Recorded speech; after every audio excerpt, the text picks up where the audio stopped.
because we don't just talk to folks that are running sport performance businesses, but they do super often, super common, have these ideas of like, oh, I can make like this part of the gym the cardio area where people can come in and do cardio on off hours or whatever it is, or do this thing, or have this be the cryo space or a physical therapy office, whatever it is. What is happening, beautiful people? Hello, and welcome to the Build Your Gympire podcast. This is your place for great advice on growing your gym, growing your fitness business in ways that you, your team, your community, the people you serve, and not least importantly, your bank account are going to feel absolutely awesome about. Today, I'm joined by our fearless leaders, Connor Flay, Ivan, Mark, as Siri says, anus, because that's how we're going to pronounce it today. That's technically incorrect, but it's more fun when if you do have the pleasure of getting a call from Mark and you hear Siri say, call from Mark Anus, it'll make you giggle every time if you have the maturity of a kindergartner like me. That said, speaking of maturity, today we're going to talk about financial fuck-ups in our gym. Some of the biggest financial fuck-ups that we've made in our gyms over the years. Yes, these guys are incredibly successful. I've done, I guess, okay for myself over the years, but believe it or not, we're not perfect and we have made mistakes. And that's one of the reasons that we can sit here and hopefully shortcut your path, dear listener, on your road to building your own Gympire, is like helping you avoid some of the mistakes that we made over the years. Mark, Mr. Day One guy, you want to kick us off with your biggest financial fuck up building the behemoth that is Power Strength? Yeah, this started about 4 years in. We were looking to expand. And again, this mistake came out of good intentions, but not the best strategy. And so that's the key to this lesson too. So I had my first hire, real loyal guy, good friend of mine, but was a big basketball guy, not just a strength coach, but a basketball guy. I wanted to work with basketball players and all that. He's always told me that from day one. And I basically was saying, hey, not sure how we're going to do that now because we're in a training gym, we're personal training and doing sports performance training with athletes, but you stick with me, we'll find out a way to be able to do both and do some basketball skills training and train them. Oh, it's the perfect thing. We have the clientele, all that. All we need is the space. If all I had was a court, okay, great. Well, let's figure that out. So when time came to expand, that was in the mix. That was in the plans. Hey, we need a space where we could add a half court basketball court with a hoop, ceilings need to be big enough, all this stuff. So fast forward, we ended up finding a new building that was being built. We could do the build out ourselves. Ended up taking the whole thing, made a basketball court, perfect setup, really cool, high end type floor, hoop court. Again, it was great. And then we started to awesome operate. It looked great. It was amazing. Then we started to operate.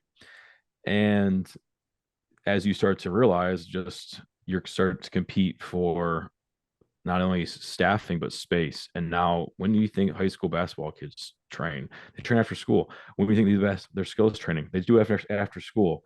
And then as our training, our main focus, our main business started to grow, we needed that space rather than have 2 or 3 kids back there eating 3,000 square feet. We needed that to train, and so we kind of put a band-aid on it. We added some stuff back there. We were using it during off hours, all that stuff. But the main mistake came from when that guy just decided to part ways and really left the industry altogether. And I didn't have a backup. He was not looped into anything basketball related whatsoever. So we tried to make chicken salad out of what, and did a big preseason thing, and actually made more revenue in 2 months than we did in the previous 2 years, just because I kind of took over the marketing and got some guys in there to run it. But it was right on the wall. It was like, let's just cut our losses and get this thing out of here. So we ripped it out, sold it for pennies on the dollar, and put more training stuff back there. And that space blew up, and it was one of our leading locations once we got going, until we just expanded again. So, but moral of the story, can have great intentions, but make sure they fit within your overall strategy. Make sure if you are going to partner with somebody, separate entity, really a separate service than what you could go in and do. Again, my claim to fame is I was a college basketball player, especially the only one on this call. So I could step in and train basketball players, but I didn't really want to do that. Right. So, but the big thing, keep your main thing the main thing. And obviously then if you're competing for square footage or just logistics of schedule, again, the scheduling is the holy grail of your business. I always say that it's one of those things where it was for competing demands. Good idea in theory, even on paper, bad idea when you started to actually implement it and not have the foresight of like, this could grow. What's going to happen when we grow and we need that space? So, and by the way, even if you're a basketball guru, you can only do so much with one hoop. And to charge a premium pricing for one hoop, how many athletes could you really get on there? So the model in and of itself of doing that service is flawed. If you have like a one hoop and like a half court, so we learned that the hard way too. But more Yeah, it's importantly, you something. guys staff probably got a lot of good 2-on-2 games in the We had off a lot hours. of fun. We had a lot of Yeah. fun in the off hours for sure. Yeah. It was a really, That's what's most important. Definitely. I don't want, I did like, it makes me sick to add up, like, because really, like, as that's sitting empty and you're not using it, you're paying the square footage. And like, you can Yeah. prorate the lease around, you can do the proration of the utilities, anything, everything you put in there. And I've done that. It makes you sick. But, even in just the cost of, a $50,000 core and everything else we put into it, you have to go get light. We got to get stuff to protect the walls. We got to get stuff to protect the lights and install those and like all this stuff. So yeah, cut the loss, expensive lesson. Again, a good dumb tax, as you say.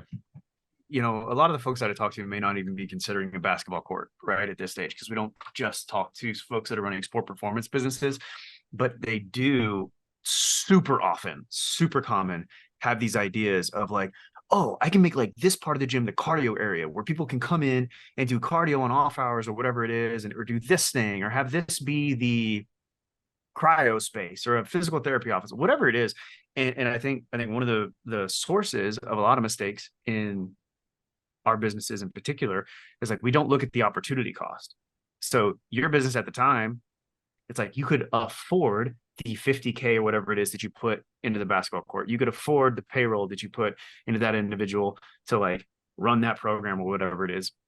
But the bigger issue, what I'm hearing, is that, hey, during the time you had that court up and running, taking up space, yada, yada, yada, like there's an opportunity cost that I don't want to say was not considered, but maybe was underestimated, right? Because we wanted to create this opportunity for the other team member who was totally going to be great, which like, oh, I want to create this opportunity for this team member because I've known her forever and she's a great like yoga Pilates person. So I'm gonna spend 20 grand or whatever it costs to put in this Pilates thing. And the next thing you know, she don't want to do any Pilates. And you took up space on what the main thing was for a few $100s a month for something that you're going to have to charge less for. Like, it just ends up being a losing deal all around. So I think that's a fantastic principle.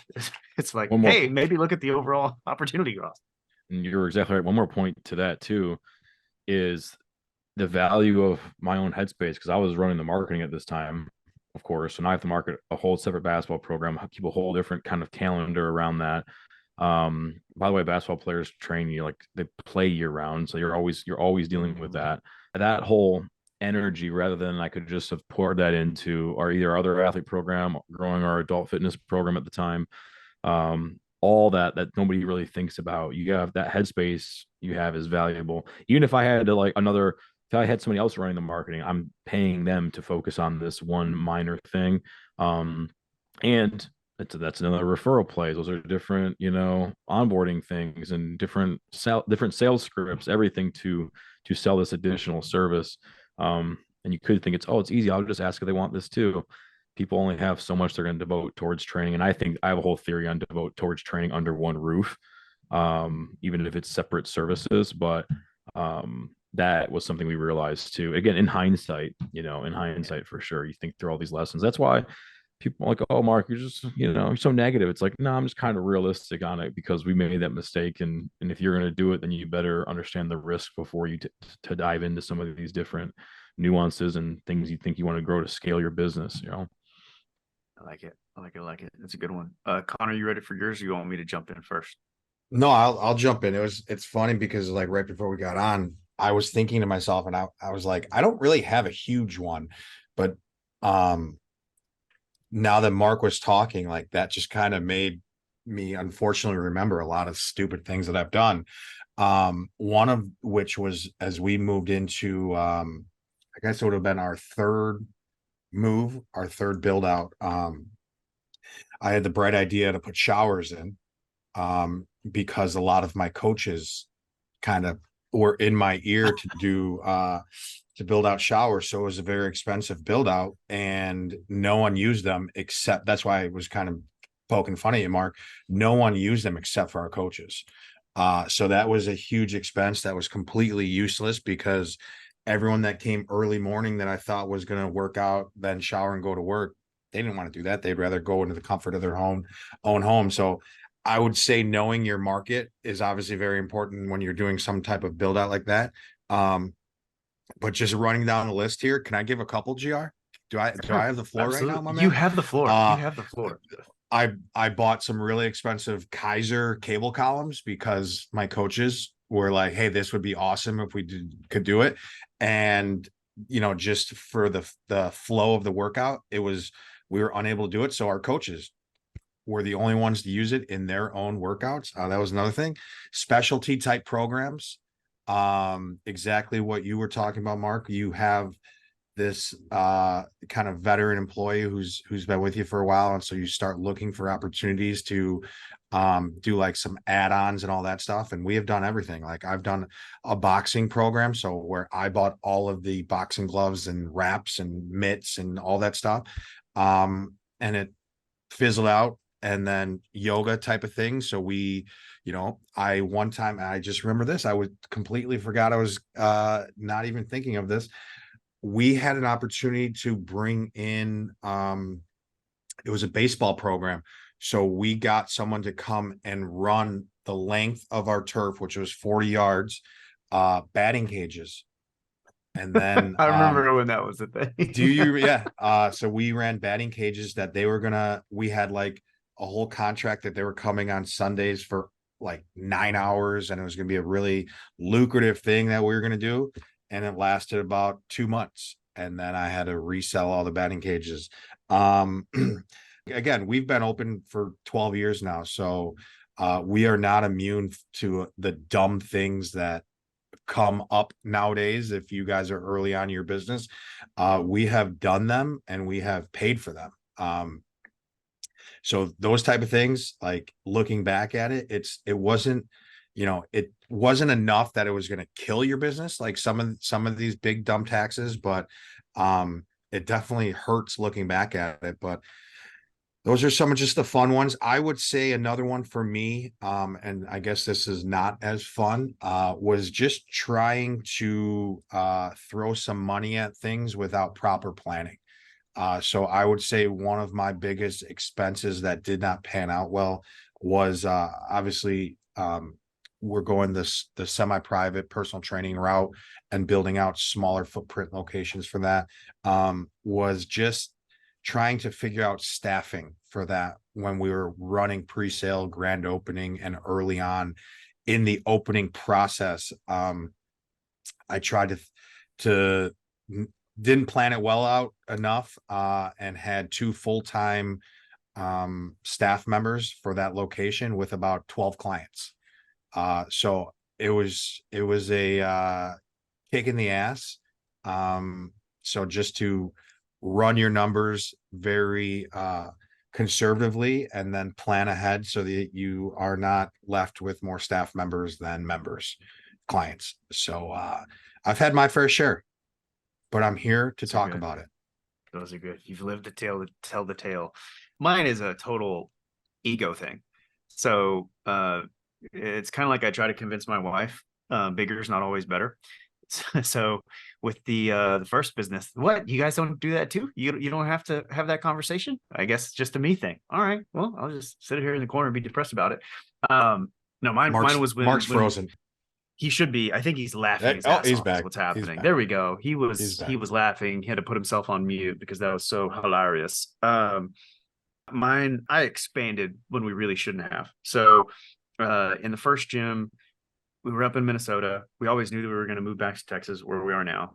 It's where we grew up. We're going to be back around family, whatever. And we were stinking killing it. And it's like maybe 1,500 square foot of usable space, probably 1,800 square feet total, somewhere in there. And like the margins were we probably run to the gym at like 50-60% margins. Everything was full. Everything was super profitable. I think at the time it was me and one guy, maybe a tiny bit of admin help But it was just hyper profitable. We were crushing it. Every session was full. We probably were a couple months away from a waiting list. And the mastermind that we were in at the time, it was funny. Nobody talked about profit, right? No one wanted to talk about what actually, came home, what chips you took off the table. And me being young and susceptible to ego plays and wanting to be recognized and whatnot, as much as it like pains me to admit that I wanted that recognition, I totally did. I was seeing folks like Connor and other friends in the industry that were, oh, congratulations, Connor expanded to this new, bigger location. Congratulations, da da da. Oh, this person got to 300 members or whatever it was, and like my gym was never going to handle 300 members. We didn't need to. We were looking 60% of margins, like making money hand over fist. And if we would have looked at profit margins in comparison to not Connor's, but some of these other businesses, we probably were killing them, right? And the chips that we were able to take off the table. But me being the dumbass that I was, said, oh, like there's a space open right next door. Let's knock down a wall and double the square footage, more than double the rent, right? So it's going to be more expensive per square foot, re-up things for an additional 5 years when we know that we're going to leave, right? After a given time period, more than double your staffing sort of needs, all these different potential negative things, and or at least costly things. And the reality was, it was part of what killed the business, along with the person that we left to manage the place, turning the gym into his own personal harem. But I wasn't gonna. There's a whole story on how the first gym kind of went down. But long story short, if we had not expanded that gym, things like that location is probably still running, because I can replace that one key person with somebody, have one key person run it. And the deal with that gym was essentially like, when my son was born, he's had tons of issues, health issues, what have you. He's doing well now, but it just became very clear that I was not going to fly back up to Minnesota from Texas and spend whatever a couple months there and fix it myself. It wasn't going to happen. And the main person that was there needed to be fired and let go, whatever. It was a whole thing. And but guess what? Like the other folks that I had on the team on staff, they could have run a smaller location, right? They could have run that hyper profitable thing, who had enough cash, enough margin, et cetera, to be able to ride out the wave, survive, all those different fun things. And we didn't. And I think part of the root of that was the expansion, and the root of that expansion was ego and feeling like bigger was better. A mentor at the time also said, oh, you can't make money in less than 4,000 square feet. You need 4,000 square feet to make any money, which is proven to be complete bullshit. And unfortunately, I had the proof at the time that you can make really good money on less than 4,000 square feet. Connor has all the proof in the world now, right? That you can make money on less than that. It's where the puck is going, I think, in the industry. But at the time, sometimes that advice that you pay for can be even more expensive than what you paid for it, unfortunately. And there we are. So don't expand just because of your ego, right? A lot of times you think, oh, it's going to make me feel better to have this bigger location. It's going to make me feel more legit. Well, it should make you feel legit. What should make you warm and fuzzy at night? Profit. That feels a lot better than saying, oh, great, I have 4,000 square feet now, and I just paid X amount for build out and more equipment and turf and da-da-da and the whole thing.